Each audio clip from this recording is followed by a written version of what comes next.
എപ്പിസോഡിന്റെ opening സീനിൽ ഇപ്പൊ ഡെങ്കിയുടെ കമ്പനിയാണ് കാണിക്കുക. അവിടെയാണെങ്കിൽ ഒരുപാട് തൊഴിലാളികളൊക്കെ കൂടെ പ്രൊട്ടസ്റ്റ് നടത്തിക്കൊണ്ടിരിക്കുകയാണ്.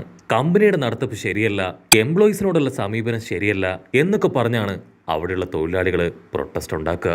ഡെങ്കിയും കമ്പനി എം ഡിയും അവർ രണ്ടുപേരും ഇപ്പോ എന്താ ചെയ്യേണ്ടതെന്നറിയാതെ അങ്ങനെ കൺഫ്യൂസ്ഡ് ആയിട്ട് നിൽക്കും.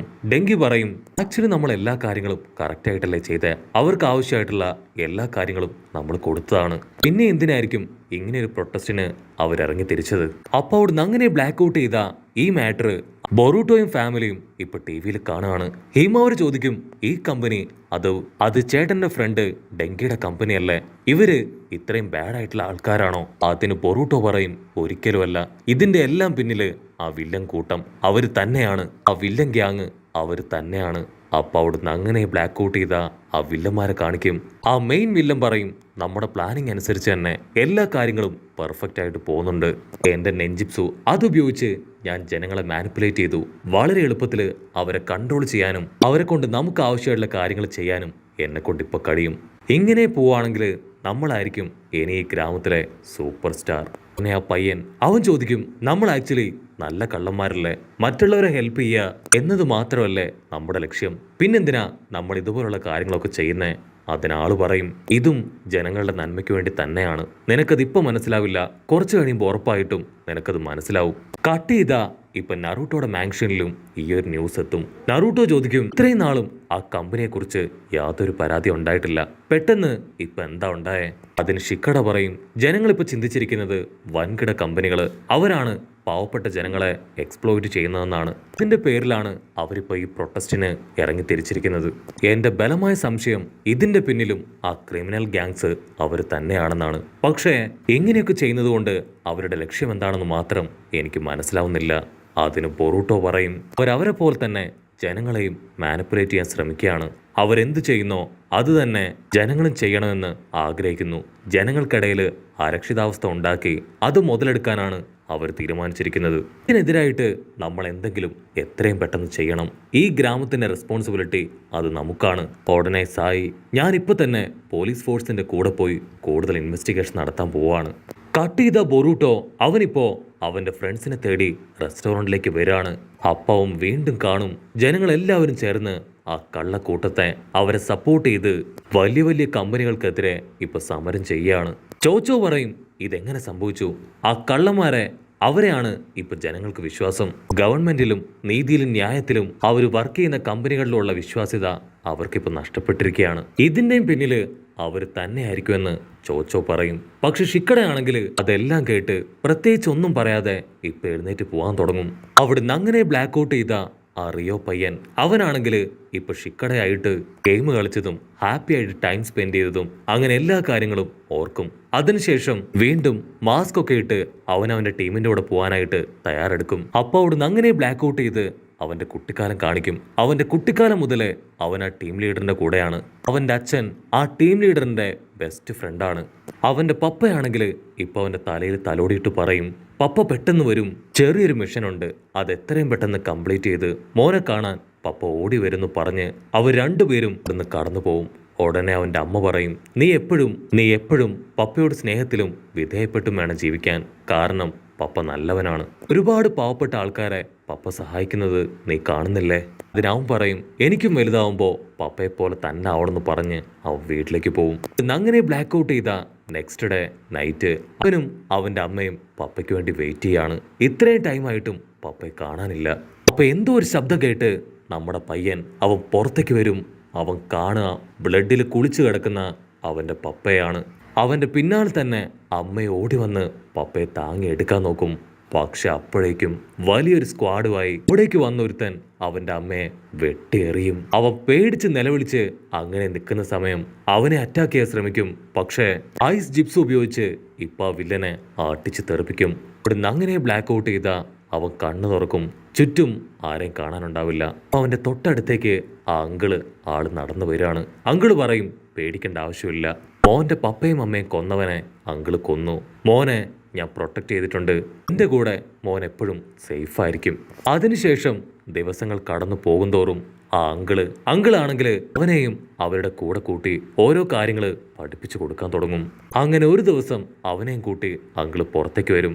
ആള് പറയും, എന്റെ ടീമില് ഇനിയും ആൾക്കാരുണ്ട്, നമ്മളെല്ലാവരും ചേർന്ന് ഇന്നൊരു മിഷന് പോവാണ്. ഉടനെ ഒരുപാട് പേര് മാസ്ക് ഒക്കെ ഇട്ട് അവിടേക്ക് വന്ന് നിൽക്കുകയാണ്. ആ അങ്കിള് പറയും, ഇവരെല്ലാവരും എന്റെയും നിന്റെ അച്ഛന്റെയും അസിസ്റ്റൻസ് ആണ്. ഞങ്ങൾ രണ്ടുപേരും ഈ ടീമും ചേർന്ന് ഇതിനോടകം ഒരുപാട് കാര്യങ്ങൾ ഈ സൊസൈറ്റിയിൽ ചെയ്തു കഴിഞ്ഞു. സോ ഇനി നിന്റെ പപ്പയ്ക്ക് പകരം നീ ആയിരിക്കും എന്റെ വലം കൈയായി എന്റെ കൂടെ തന്നെ ഉണ്ടാവുക. നമ്മുടെ ഈ ടീമിന്റെ പേരാണ് വ്യാഖ്യാ ഗ്യാങ്, നല്ലവരായ കള്ളന്മാര്. അവിടുന്ന് അങ്ങനെ കട്ട് ചെയ്ത് നെക്സ്റ്റ് സീനില് അവരാണെങ്കിൽ ഇപ്പൊ ഒരുപാട് സാധനങ്ങളൊക്കെ മോഷ്ടിച്ചുകൊണ്ട് റിയോയുടെയും അങ്കിളിന്റെ അടുത്തേക്ക് വരും. അത് കണ്ട് അവൻ ഷോക്കായിട്ട് ചോദിക്കും, എന്റെ അച്ഛനും നിങ്ങളൊക്കെ ഇത്രയും കാലം ചെയ്തുകൊണ്ടിരുന്നത് മോഷണമായിരുന്നോ? ഉടനെ കൂടെ ഉണ്ടായിരുന്ന ഒരുവൻ അവൻ ടെൻഷനായിട്ട് പറയും, ഇത് വെറും മോഷണമല്ല, സ്വാർത്ഥരിൽ നിന്നും പണക്കാരിൽ നിന്നും ഞങ്ങൾ എടുക്കുന്ന സാധനങ്ങളാണ്. അതെടുത്ത് ഞങ്ങൾ പാവപ്പെട്ടവർക്ക് കൊടുക്കും. ആക്ച്വലി ഞങ്ങൾ ചെയ്യുന്ന കാര്യങ്ങളെല്ലാം ഒരു തരത്തിൽ അല്ലെങ്കിൽ മറ്റൊരു തരത്തിൽ പുണ്യപ്രവൃത്തിയാണ്. സാധാരണ ജനങ്ങൾക്ക് മേലെ ഒരുപാട് അനീതികൾ നടക്കുന്നുണ്ട്. അവർക്ക് ഒരു വെല്ലുവിളിയായാണ് ഈ ഒരു ടീം ഇപ്പൊ സമൂഹത്തിൽ പ്രവർത്തിക്കുന്നത്. ഞങ്ങളുടെ ഈ നന്മ പ്രവർത്തികൾ അത് ഇഷ്ടപ്പെടാത്ത ഒരു സംഘം ആൾക്കാര് അവരാണ് ഞങ്ങളെ ആക്രമിച്ചതും നിന്റെ പപ്പയെയും മമ്മയെയും കൊന്നു കളഞ്ഞതും. നിന്റെ പപ്പയുടെ സ്വപ്നമാണിത്. സോ പപ്പയ്ക്ക് പകരം നീ ഞങ്ങളുടെ കൂടെ തന്നെ ഉണ്ടാവണമെന്ന് ആള് അവനോട് പറയും. ആളങ്ങനെ കാര്യമായിട്ട് സംസാരിക്കുമ്പോൾ ദരിദ്രരായ കുറച്ചു പേര് അവരിപ്പോ അവിടേക്ക് കയറി വരികയാണ്. ആള് മോഷ്ടിച്ചതില് ഓരോ പങ്ക് ഇപ്പൊ അവർക്ക് വീതം വെച്ച് കൊടുക്കാൻ തുടങ്ങും. അവരുടനെ ആ ടീമിന്റെ മുൻപിൽ ഇപ്പൊ സാഷ്ടാംഗം പ്രണമിച്ച് നന്ദി പറയാണ്. ആ ആള് വീണ്ടും പറയും, ഒരു കാരണവശാലും നമ്മളെപ്പോലെ പാവപ്പെട്ട ജനങ്ങള് അവരാരുടെയും അടിമകളായി ജീവിക്കാൻ വിധിക്കപ്പെട്ടവരല്ല. സോ ഇന്നു മുതൽ ഞങ്ങളുടെ പ്രയാണത്തില് നിന്റെ പപ്പയ്ക്ക് പകരം നീ ഞങ്ങളോടൊപ്പം ഉണ്ടാവണം. ഞാനും ഞങ്ങളും അടങ്ങുന്ന ഈ ടീമിന്റെ ആഗ്രഹം അതാണ്. നിനക്കതിനുള്ള പൊട്ടൻഷ്യലും കരുത്തും പവറും അങ്ങനെ എല്ലാം തന്നെ ഉണ്ട്. അവൻ ഒരു സെക്കൻഡ് അവന്റെ അമ്മയെക്കുറിച്ച് ആലോചിക്കും. അപ്പൊ അമ്മ പറഞ്ഞ വാക്കുകൾ അതവന് ഓർമ്മ വരും. നീയും എന്നും നിന്റെ അച്ഛനെ പോലെ തന്നെ വേണം ജീവിക്കാൻ. അദ്ദേഹത്തെ വേണം മാതൃകയാക്കി എടുക്കാൻ. അങ്കിളാണെങ്കിൽ ഇപ്പൊ അവന് നേരെ ഒരു മാസ്ക് നീട്ടും. അവൻ ആ മാസ്ക് എടുത്തിട്ട് അന്നു മുതൽ ആ നിമിഷം മുതൽ ഇവരുടെ ടീമിലെ ഒരു മെമ്പർ ആവും. അവിടുന്ന് അങ്ങനെ ബ്ലാക്ക് ഔട്ട് ചെയ്ത അവൻ ആ ഫ്ലാഷ് ബാക്ക് സ്റ്റോറിയൊക്കെ ആലോചിച്ച് അങ്ങനെ നിൽക്കാണ്.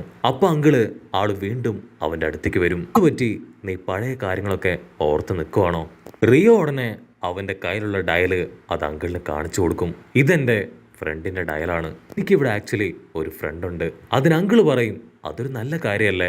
ഞാനും നിന്റെ പപ്പയും നല്ല ഫ്രണ്ട്സ് ആയിരുന്നു. അതുപോലെ തന്നെ നീയും നല്ല ഫ്രണ്ട്സുകളെ കണ്ടെത്തുന്നതിൽ എനിക്ക് സന്തോഷം മാത്രമേ ഉള്ളൂ എന്ന് പറഞ്ഞ് ടെററായിട്ട് ലുക്ക് വിട്ട് അങ്ങനെ നടന്നു പോവാണ്. പക്ഷെ അവനാണെങ്കിൽ ആളെ ശ്രദ്ധിക്കാതെ ആ ഡയൽ തന്നെ നോക്കി നിൽക്കും. അവിടുന്ന് അങ്ങനെ ബ്ലാക്ക് ഔട്ട് ചെയ്ത ഇപ്പൊ റിയോഗി അവൻ വീണ്ടും ഷിക്കയുടെ അടുത്തേക്ക് വരികയാണ്.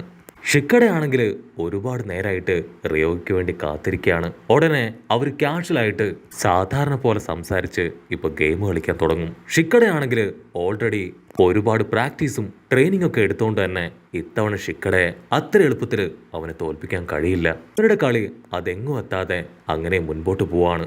പോയി രാത്രിയായിട്ടും അവരുടെ കളി അത് നിൽക്കില്ല. അവനാണെങ്കിൽ ഷിക്കടയായിട്ടുള്ള ആ ബോണ്ടിങ് അത് ഒരുപാട് ഇഷ്ടാവും. ഇനി ഒരു പക്ഷേ ഇതായിരിക്കോ റിയൽ ഫ്രണ്ട്ഷിപ്പ് എന്നൊക്കെ അവൻ ചിന്തിക്കാൻ തുടങ്ങും.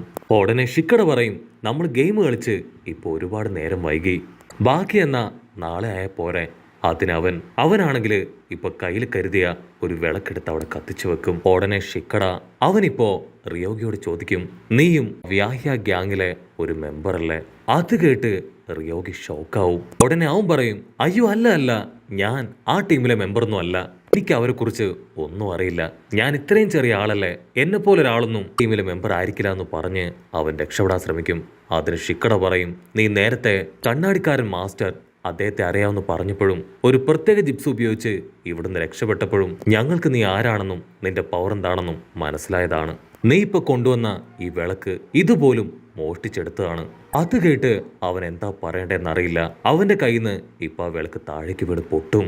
റിയോ പറയും, അതെ, ഞാനും ആ ടീമിലെ ഒരു മെമ്പറാണ്. നീ എന്നെ ലീഫ് വില്ലേജിലെ പോലീസിന് പിടിച്ചു കൊടുക്കാൻ പോവാണോ? അതിന് ഷിക്കട പറയും, നീ ആദ്യം ഒരു കാര്യം മനസ്സിലാക്കണം, നീ ചെയ്യുന്നത് വലിയ തെറ്റാണ്. മോഷണം ഒന്നിനും പരിഹാരമല്ല.